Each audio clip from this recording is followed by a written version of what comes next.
ایک شخص کا انتقال ہوا، اس کے مر جانے کے بعد اسے قبر میں دفن کیا گیا۔ سپرد خاک کرنے کے بعد ہر رات اس کی قبر پر کتے بھونکتے تھے، ہر آئی رات اس کی قبر پر کتے بھونکتے تھے۔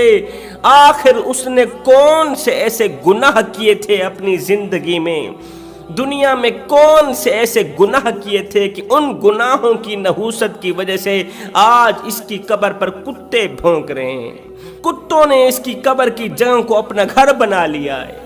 کتے حلقے نجس ہیں، پلید جانور ہیں۔ کتوں کا شمار نجس جانوروں میں کیا جاتا ہے، پلید جانوروں میں کیا جاتا ہے۔ آج اگر کسی انسان کو کہا جائے میاں تو شیر جیسا ہے تو فخر سے اس کا سر بلند ہو جاتا ہے، میں تو بڑا طاقتور ہوں، میرا نام شیروں میں شمار کیا جاتا ہے۔ اور اگر کسی کو کتا کہا جائے، حالانکہ شیر بھی جانور ہے، کتا بھی جانور ہے، اگر کسی کو کتا کہا جائے تو وہ سمجھتا ہے کہ یہ میری توہین کر رہا ہے، یہ میری بے عزتی کر رہا ہے، مجھے کتا کہہ رہا ہے۔ انسان کو شیر کے ساتھ منسلک کیا تھا تو فخر سے اس کا سر بلند ہو گیا، جیسے ہی کتے کے ساتھ اس کی تشبیہ دی تو اس نے خود کی توہین محسوس کی، خود کی بے عزتی محسوس کی۔ کیوں؟ اس لیے کہ شیر جنگل کا بادشاہ، شیر کے اندر طاقت، قوت، شیر غیرت مند جانور ہے، اور جو کتا ہے یہ بے غیرت جانور ہے۔ کتے کے اندر غیرت نہیں ہے۔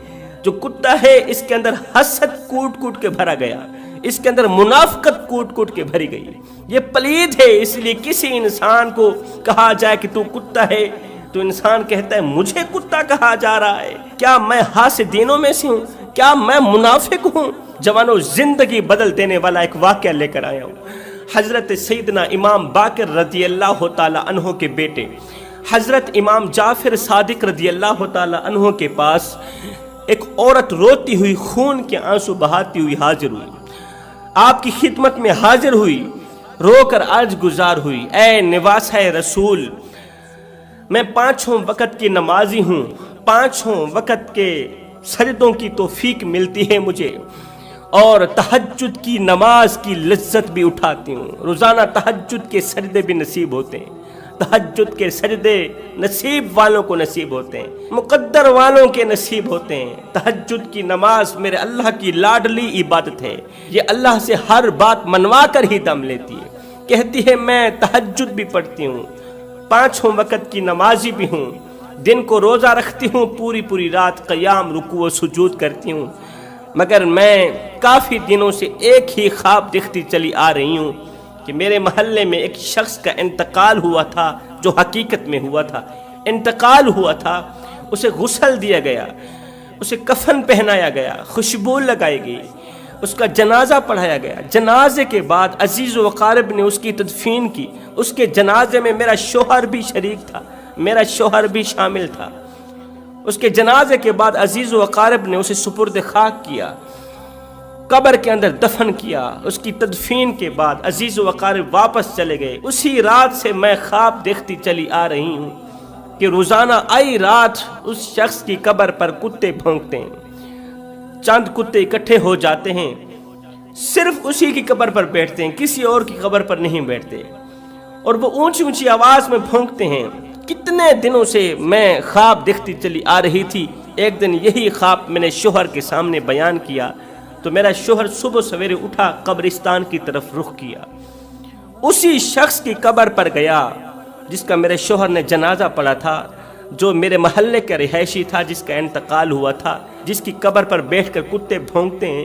اسی شخص کی قبر پر گیا تو کیا دیکھتا ہے، وہاں کتوں کے پیروں کے نشانات ہیں۔ مطلب میرا خواب سچا ہے، واقعی رات کو کتے آتے ہیں، بھونکتے ہیں۔ حضرت مجھے بتایا جائے کہ آخر اس کی قبر پر کتے کیوں بھونکتے ہیں؟ آخر اس نے کون سے ایسے گناہ کیے تھے جن گناہوں کی نحوست کی وجہ سے اللہ تعالیٰ نے کتوں کی ڈیوٹی لگا دی ہے؟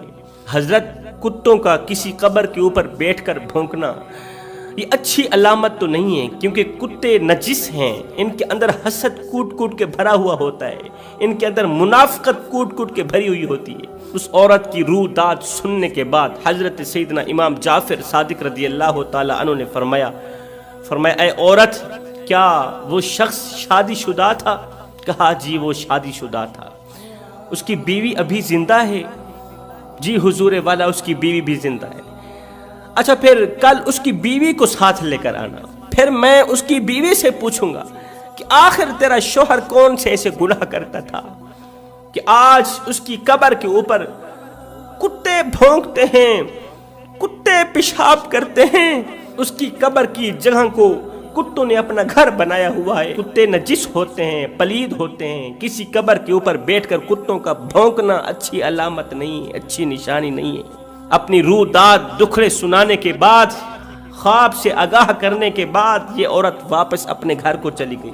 دوسرے دن اس مرے ہوئے شخص کی بیوی کو ساتھ لے کر یہ عورت ایک بار پھر سے جناب حضرت سیدنا امام جعفر صادق رضی اللہ تعالیٰ عنہ کی خدمت میں حاضر ہوئی۔ حضرت امام جعفر صادق نے اس مرنے والے شخص کی بیوی سے پوچھا، جو میں تم سے پوچھوں سچ سچ بتانا، میں حقیقت سے آگاہ ہونا چاہتا ہوں۔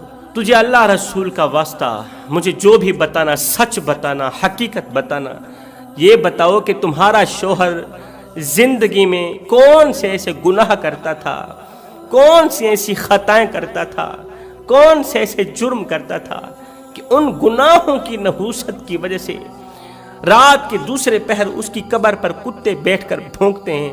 مجھے بتایا جائے تیرا شوہر کون سے ایسے گناہ کرتا تھا جن گناہوں کی نحوست کتوں کی شکل اختیار کر کے روزانہ اس کی قبر پر بیٹھ کر بھونکتے ہیں، جن گناہوں کی نحوست نے اس اسلام کی مقدس شہزادی کو پریشان کر رکھا ہے۔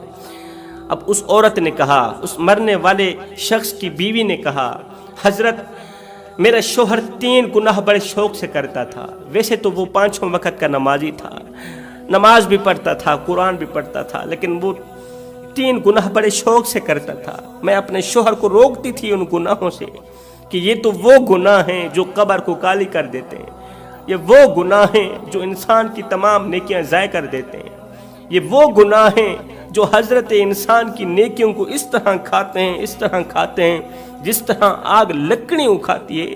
یہ گناہ مت کیا کر، لیکن میرا شوہر میرے کہنے کے باوجود بھی ان گناہوں سے باز نہیں آتا تھا۔ حضرت نے پوچھا، جلدی بتا وہ کون سے گناہ ہیں تاکہ میں دوسرے لوگوں کو ان گناہوں سے روکوں، دوسرے لوگوں کو بتاؤں تاکہ دوسرے لوگ عبرت حاصل کریں اور ان گناہوں سے بچ جائیں۔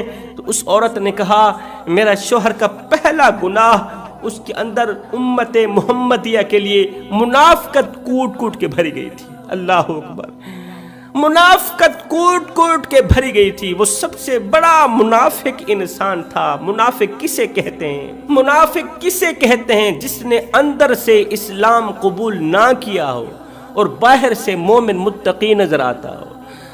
منافق کسے کہتے ہیں؟ جس نے اندر سے اسلام قبول نہ کیا ہو، دل سے اسلام قبول نہ کیا ہو اور باہر سے تسبیح ہاتھ میں ہے، ٹکا ٹک لگی ہوئی ہے، باہر سے وہ مومن نظر آتا ہے، ظاہراً وہ مومن نظر آتا ہے۔ اسے کہتے ہیں منافق، جو اندر سے اور ہو باہر سے اور ہو، جو نام لیتا ہو حسین کا، نقل کرتا ہو یزید کی، اسے منافق کہتے ہیں۔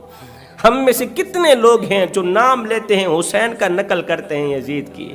حسین کا نام لے کر یزید کی نقل کرنے والوں، کان کھول کر سن لو، حسین عاشقوں کے ساتھ ہیں، حسین دوگلوں کے ساتھ نہیں ہیں۔ حسین 1 نمبر لوگوں کے ساتھ ہیں، حسین 2 نمبر لوگوں کے ساتھ نہیں ہیں۔ حسین مومنوں کے ساتھ ہیں، حسین منافقوں کے ساتھ نہیں ہیں۔ میرے رسول کریم صلی اللہ علیہ وسلم سے پوچھا گیا، یا رسول اللہ